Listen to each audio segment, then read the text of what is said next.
If you want to work in commercial real estate, there are thousands of different companies to choose from, and it can be pretty overwhelming to have to decide which of these you want to target and where you ultimately want to work. And while there's no such thing as a perfect company, there are some things that if you can find in your first job out of college or your first job after transitioning into real estate from a different industry altogether, can set you on a really great trajectory from the start to have a very successful career. So if you're watching this and you want to narrow down your job search and want to know exactly what you should be looking for during this process, in this video we'll walk through 4 of the most important things to focus on when considering different job opportunities in commercial real estate and how each of these things can impact your career long term.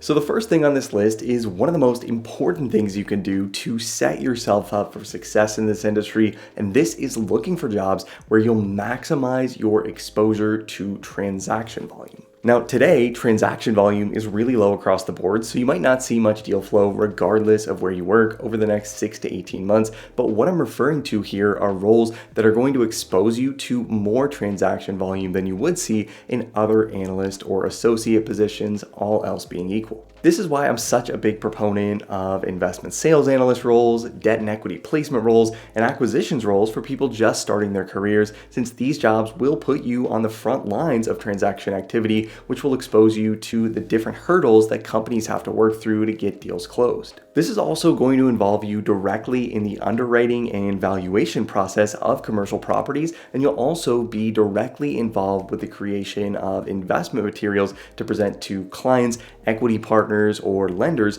which can help you learn what capital sources are looking for when funding a real estate deal. The more transactions you see, the more you're going to be trusted to start running these deals yourself early on in your career, and these are also the kinds of measurable achievements that you can add to a resume that can really help you stand out when applying for senior level roles. Now, the exception to this here is when your main goal is to build a career in asset management or portfolio management, since exposure to real estate operations is going to be a lot more valuable within these career paths specifically. But if you're someone who's targeting titles like Chief Investment Officer or Director of Acquisitions, you want to be a top producing broker working with institutional clients, or you're looking to start your own real estate investment firm and plan to raise third-party equity to fund your deals in the future, working on as much transaction volume as possible right out of the gate will be extremely beneficial for your long-term career growth. Now, the next thing I'd focus on when choosing where I wanted to work is finding an opportunity where senior leadership within the company,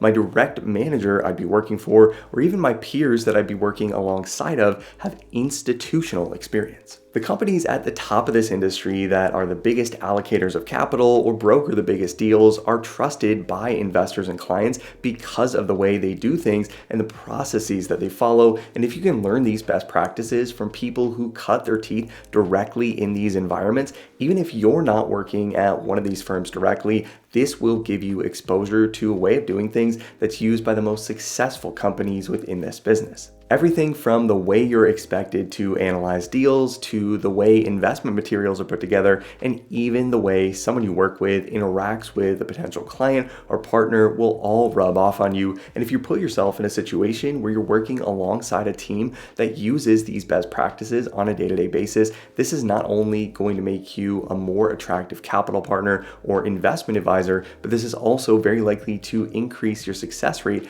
as an investor yourself. Now, the next thing I would focus on is something that a lot of people shy away from, and this is to look for a job where the learning curve is going to be steep. If you care enough about your career to take the time out of your day to watch a video like this, I'm pretty willing to bet that you're going to work hard in any job you have. But where I see a lot of people run into trouble is that they take a job that's ultimately too easy, and that learning curve flattens out in just 3 to 6 months, and then these people spend the next 1 to 2 years feeling bored when they go into work every day, ultimately just waiting until it feels more acceptable to start applying for another job. Especially if you're in your early 20s, if you can use this time to do things that are a little bit more challenging than what your peers are doing, this can make your day-to-day activities in the future a lot easier and will will get your years of paying your dues out of the way before you have other commitments that can make it harder to put in long hours at the office. If you put yourself in a situation where a lot is expected of you and you're forced to get up to speed quickly on a lot of different things,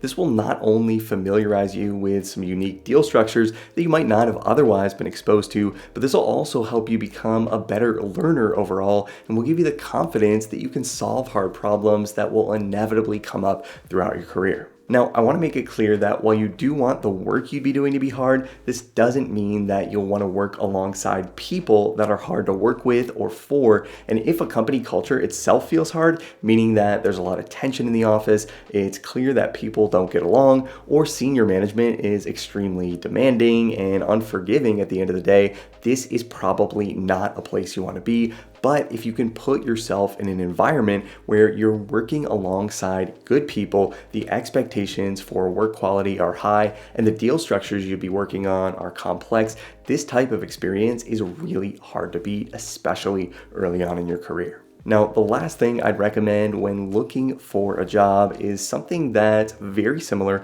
to looking for companies run by people with institutional backgrounds, and this is to look for companies where former employees have gone on to be successful. If you spend some time on LinkedIn, you'll start to find that there are certain companies that tend to create a lot of entrepreneurs or leaders within other organizations. And when you see this as a pattern, this is generally an indicator that the environment you'd be working in and the things you'd be learning while working for that company would very likely increase your chances of following a similar path. This can also create somewhat of an alumni effect, especially at bigger companies, which can be helpful to make connections later on in your career. So if you end up working at Blackstone, for example, and then you start your own company in the future, it's very likely that other ex-Blackstone employees that are also entrepreneurs would be very willing to talk to you. Ideally, you want to look for roles where just by showing up and doing the work that's expected of you on a day-to-day basis, you're putting yourself on a path where others have seen success. And while this isn't an absolute necessity to find a great career opportunity,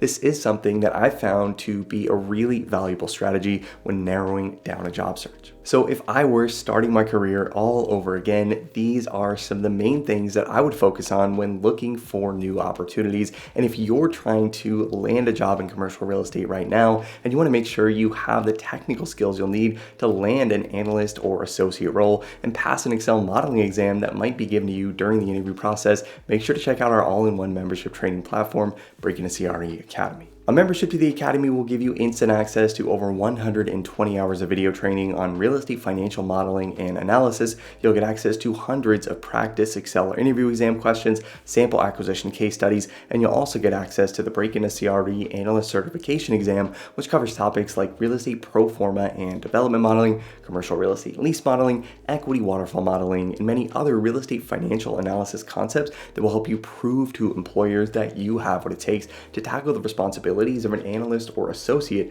at a top real estate firm. And if you like this video and want to see more content on the channel on real estate career advice, make sure to hit the like button and let me know. And let me know in the comments what other career related topics you'd like to see covered in a future video on the channel. As always, thanks so much for watching, guys. I hope you found this helpful. Subscribe to the channel if you haven't already to see more videos like this every single week, and I'll see you in the next video.